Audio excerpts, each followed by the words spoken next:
मुझे नहीं लगता कि आज के समय में कोई भी कर्मचारी यूपीएस को लेना चाहेगा। इससे बढ़िया तो एनपीएस में रहना वो ठीक रहेगा, लेकिन हमारा संघर्ष ओपीएस के लिए लगातार जारी रहेगा। देश के प्रधानमंत्री कहते हैं कि एक देश एक संविधान, इस जगह तो वो कह रहे हैं, लेकिन जब अपने विधायकों सांसदों की जब पेंशन की बारी आती है तो वो चुप हो जाते हैं। यही हमारे देश का दुर्भाग्य है कि एक दिन का विधायक जो पूरी लाइफ टाइम पेंशन लेगा, और एक बार ही नहीं, अगर वो 10 बार विधायक बनता है तो 10 बार ही पेंशन लेगा, लेकिन कर्मचारी चाहे 40 साल सर्विस करो लेकिन उसको कुछ नहीं मिलता। दोस्तों, आज मेरे साथ में है भारतीय रेल के कर्मचारी और जान लेते हैं कई अहम बातें जो ओल्ड पेंशन और यूपीएस और एनपीएस से जुड़ी हुई है। आपका नाम क्या है सर? जी, मेरा नाम सीताराम शर्मा। मैं भारतीय रेलवे में टेक्नीशियन के पद पर कार्यरत हूँ और वेस्टर्न रेलवे में फिलहाल मेरी पोस्टिंग है। अभी हाल ही में रेलवे में चुनाव चल रहा है, तो रेलवे चुनाव में सबसे बड़ी आपकी मांग क्या है? हमारी सबसे बड़ी मांग है ओपीएस। हमारी पुरानी डिमांड है ओपीएस लागू किया जाए, लेकिन अभी परंतु सरकार ने तो आपको खुश कर दिया है, सरकार ने यूपीएस दे दिया है ओपीएस की तर्ज पर। देखो, सरकार ने यूपीएस की घोषणा की है, लेकिन आज के समय में किसी भी कर्मचारी को यूपीएस किसी भी शर्त पे मंजूर नहीं है, क्योंकि उस कमेटी का डिसीजन करने वाले खुद ओपीएस ले रहे हैं, मंत्रालय के लोग भी ओपीएस ले रहे हैं और जबरदस्ती कर्मचारियों को यूपीएस के थ्रू थोपा जा रहा है। परंतु जेसीएम की मीटिंग हुई थी, उस जेसीएम की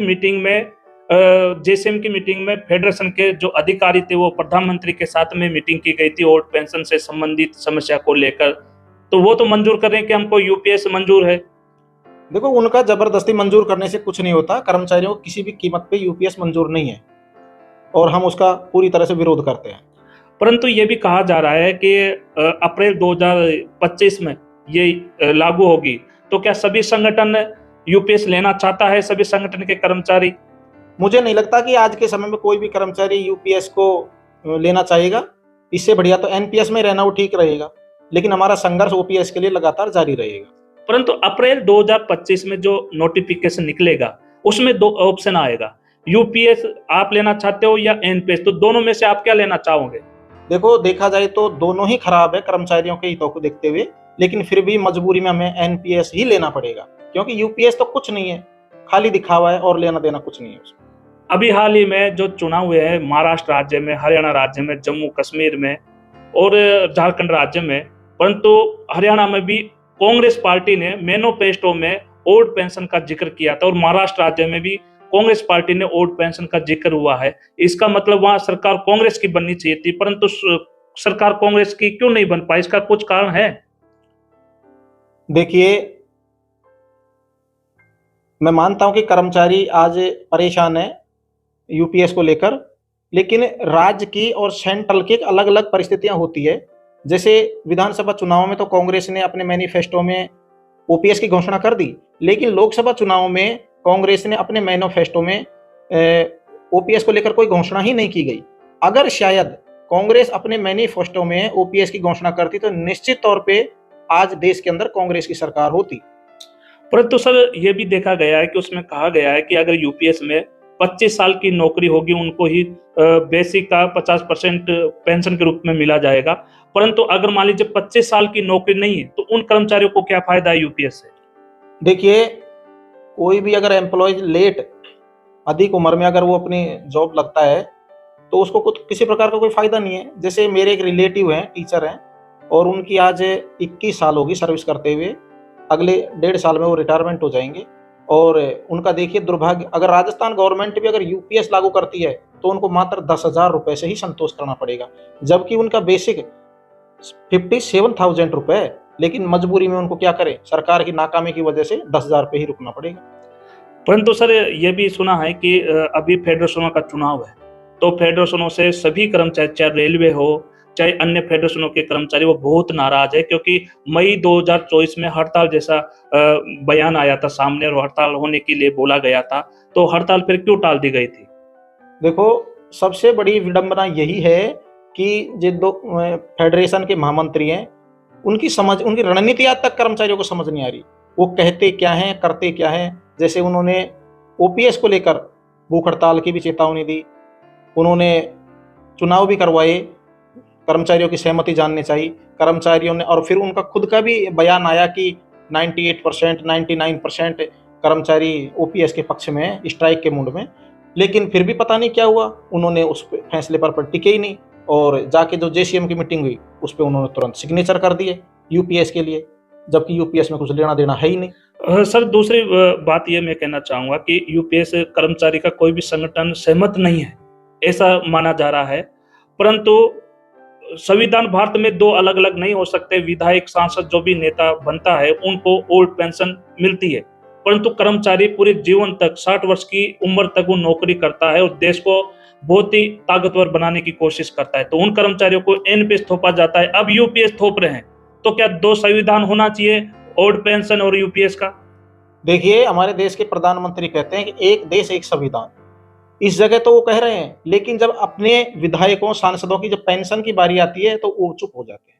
यही हमारे देश का दुर्भाग्य है कि एक दिन का विधायक जो पूरी लाइफ टाइम पेंशन लेगा, और एक बार ही नहीं, अगर वो 10 बार विधायक बनता है तो 10 बार ही पेंशन लेगा, लेकिन कर्मचारी चाहे 40 साल सर्विस करो लेकिन उसको कुछ नहीं मिलता। परंतु सर पंजाब में राज्य में जब भगवत मान मुख्यमंत्री बने तो उन्हें मुख्यमंत्री बनने के बाद में ये बोला था कि जो भी पूर्व विधायक या फिर वर्तमान विधायक अगर ओल्ड पेंशन 4 बार 5 बार ले रहा है तो उसको केवल एक ही बार की मिलेगी। क्या वो सही निर्णय था? नहीं, वो स्वागत योग्य निर्णय है उनका। मैं भगवान मान जी का आभार व्यक्त करता हूं कि उन्होंने देश की इकोनॉमी को देखते हुए ऐसा फैसला लिया कि चाहे 4 बार हो चाहे 5 बार एमपी एमएलए बने, केवल एक ही पेंशन से उसको संतोष करना पड़ेगा। सर भारत के अर्थव्यवस्था में 4% पेंशन पर पैसा खर्च होता है बजट से, तो क्या कर्मचारियों को ओल्ड पेंशन देना मतलब बुढ़ापे पे अपने आप पे एक बुढ़ापे की जो जिंदगी होती है क्या उसको जीने का हक नहीं है? जैसे उसका किसी तरह का स्वास्थ्य खराब हो सकता है या फिर अपने पोता पोती के लिए कुछ लाना हो, तो क्या वो ये एनपीएस के रूप में 1500 2000 रुपये मिलेंगे, क्या उससे संतुष्ट होंगे? क्या उसका रिटायरमेंट की जो लाइफ है वो जीने लायक है?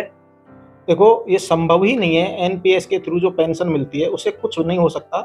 आने वाले समय में दुनिया भर की बीमारियां फैल रही है, तो 1000 1500 2000 रुपए से क्या होता है? आज देख लो, धीरे धीरे वृद्धाश्रम आश्रमों की संख्या बढ़ती जा रही है, उसका यही कारण है।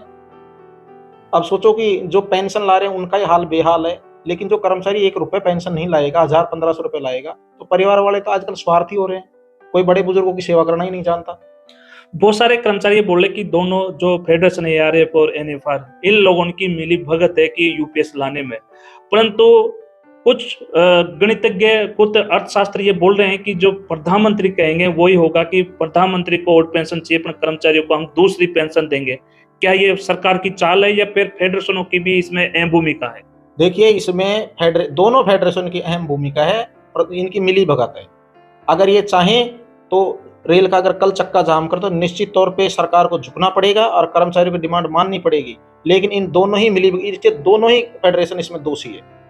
कर्मचारी बेचारा अपनी पूरी जी जान लगाता है, लेकिन ये कर्मचारियों के दलाल बने हुए हैं। ये फेडरेशन के अध्यक्ष नहीं है, मैं इनको दलाल बोलूंगा, ये दलाल है कर्मचारियों के, और इन्हीं के कारण आज ये कर्मचारियों की दुर्दशा हो रही है। तो सर अगर मान लीजिए कर्मचारी चाहते हैं तो कर्मचारी भी चक्का जाम कर सकते हैं। आपने कहा कि ओल्ड पेंशन के लिए, परंतु फेडरेशन नहीं चाह रही है इस बात को लेकर। परंतु सरकार चाहे, यूपीएस में और ओल्ड पेंशन में अंतर है, तो कर्मचारी देश की तरक्की के लिए कर्मचारी काम करते हैं। ओल्ड पेंशन का जो कर्मचारियों को पैसा आएगा पेंशन के रूप में, वो छोटे छोटे जगहों पर पैसा खर्च करेंगे, छोटी दुकानों पे पैसा करेंगे, तो वो पैसा बैंक में जा रहा है ना, तो उससे अर्थव्यवस्था बढ़ेगी, क्योंकि बड़े बड़े व्यापारी है, बड़े बड़े उद्योगपति, उन लोगों के पास पैसा इकट्ठा हो रहा है। पर कर्मचारी के पास पेंशन का पैसा जाएगा तो वो खर्च करेंगे, तो देश की अर्थव्यवस्था कमजोर थोड़ी होगी। तो पेंशन देना चाहिए, आपका मतलब ये है? देखो, मैं मान रहा हूं, लेकिन दुर्भाग्य ये है कि आज जो एनपीएस का पैसा देश के पूंजीपतियों के खजानों में लगा हुआ है, और आज सरकार के उनकी एक समझौता हुआ बना बैठा हुआ है। इसके कारण सरकार भी मजबूर है, अपने एग्रीमेंट के तहत अपने कदम पीछे नहीं हटाना चाहती। अगर सरकार चाहे तो पल भर में ओपीएस की घोषणा कर सकती है। जिस तरह से उद्योगपतियों के कई हजारों करोड़ कर्जा माफ किया है, तो एक ओपीएस देना कोई बड़ी भारी बात नहीं है। और अगर सरकार चाहती तो यूपीएस की जगह ओपीएस का भी, चाहे वो बेशक नाम दूसरा रख दे, कोई दिक्कत नहीं है, लेकिन जो सेम ओपीएस में जो रूल रेगुलेशन थे वो इसमें यूपीएस में लागू कर सकती थी, तो कर्मचारी की समस्या ही खत्म हो जाती। सर मैं अंतिम सवाल पूछना चाहता हूं, क्या कर्मचारियों को एकजुट होकर ओल्ड पेंशन की डिमांड पर एक बहुत बड़ा उदाहरण सरकार तक जा पहुंचे, संदेश ऐसा मिसाल पेश करना चाहते हो इस चुनाव के तहत? देखिए, कर्मचारियों को एकजुट होना पड़ेगा और मैं तो ये कहूँगा कि जब तक फेडरेशन के दोनों शिव गोपाल मिश्रा और डॉक्टर राघवैया ये दोनों रहेंगे, मुझे नहीं लगता कि कर्मचारियों का भला हो सकता है, क्योंकि वो रिटायरमेंट कर्मचारी है, उनको उनको ओपीएस मिल रही है, दुनिया भर की सुविधा उनको मिल रही है, तो वो क्या जाने कर्मचारियों का दुख क्या होता है। उनको कोई भूख है ही नहीं। भूखा आदमी वही भूख का स्वाद वही बता सकता है जो 2-3 दिनों से भूखा हो। अब वो हमारे एजेंट बने हुए हैं कर्मचारियों के, तो मुझे नहीं लगता कि ये दोनों रहेंगे जब तक ओपीएस की डिमांड कर्मचारियों को पूरी हो जाएगी। जिस तरह से सरकार घोषणा भी करती है, इनकी मीटिंग भी होती है, पर ये अपने ही चुनिंदा आदमियों को ले जाते हैं। अगर जैसे यूपी के टीचर विजय कुमार बंधु जी अगर जेसीएम में पहुंचते तो मुझे पूरा विश्वास है कि वहीं इनकी कथनी और करनी में पता लग जाता। परंतु सर ये कह रहे हैं कि शिव गोपाल मिश्रा जी का बयान आया था कि ओपीएस कर्मचारियों के लिए सही है, परंतु कुछ राजनीतिक अपने राजनीतिक चमकाने के लिए बोल रहे हैं कि ओपीएस कर्मचारियों के लिए सही नहीं है, जबकि विजय कुमार बंधु ऐसे व्यक्ति जिसके साथ लाखों कर्मचारी ने पूरे भारत के इंडस्ट्रियल से लेकर सरकारी कर्मचारी तक उसका साथ दे रहे हैं। बिल्कुल वो सही कह रहा है। विजय कुमार बंधु की बातों से सारे कर्मचारी सहमत है। अगर आज जैसे यूनियन के चुनाव हो रहे हैं उस तरह से राष्ट्रीय महामंत्री के अगर चुनाव हो जाए तो मुझे ऐसा लगता है कि शिव गोपाल मिश्रा को 100 वोट नहीं देंगे कोई, लेकिन क्या है कि मजबूरीवश वो हमारे फेडरेशन के महामंत्री बने हुए हैं और सरकार भी उन्हीं की बात को तवज्जो दे रही है। धीरे धीरे 2024 के चुनाव अंतिम तक 8 राज्यों में ओल्ड पेंशन लागू हो चुकी है, अभी जम्मू एंड कश्मीर में और झारखंड में, और अभी पंजाब में भी घोषणा कर दी कि कुछ दिनों के बाद में दे दिया जाएगा। तो इस तरह से धीरे धीरे ऐसा परिवर्तन आएगा राजनीतिक में, क्योंकि राजनीतिक में वोट का मतलब 5 साल में अपनी मांग के लिए वोट करता है, हमारी समस्या के लिए वोट करता है। तो क्या कर्मचारी की फैमिली धीरे धीरे ये समझ पाएगी कि ओल्ड पेंशन जरूरी है या एनपीएस जरूरी है? देखिए, कर्मचारी और कर्मचारी की फैमिली भी समझ रही है इस बात को कि एनपीएस और यूपीएस एक छलावा है, कुछ भी नहीं है। और इस बात को कांग्रेस भी समझ रही है, क्योंकि 2000 अटल बिहारी सरकार ने सन 2004 में ओपीएस को बंद कर दिया कांग्रेस। लेकिन जब 10 साल अगले 10 साल में कांग्रेस की सरकार रही तो इसी कांग्रेस की सरकार ने उसको अच्छी तरह ढंग से लागू किया। अगर कांग्रेस सरकार चाहती तो उस ओपीएस को उसी समय रद्द कर सकती थी। परंतु सर कर्मचारी तो ये बोल रहे हैं कि अगर कांग्रेस की तरफ बीजेपी भी ये चाहे कि ओल्ड पेंशन दिया जाए, मैनिफेस्टो में रखा जाए, सरकार तो सभी राज्यों में लगभग उनकी है, केंद्र में भी उनकी है, परंतु बीजेपी चाहे तो ओल्ड पेंशन दे सकती है, ऐसा क्यों नहीं? उनकी मनसा ही नहीं है। उनका ध्यान ओनली फॉर केवल उद्योगपतियों की तरफ है, कर्मचारी किसानों की तरफ बिल्कुल भी नहीं है। ये भारतीय जनता पार्टी केवल और केवल उद्योगपतियों के लिए ही है। आम मजदूर, कर्मचारी, गरीब किसान की ये इतनी हो ही नहीं सकती।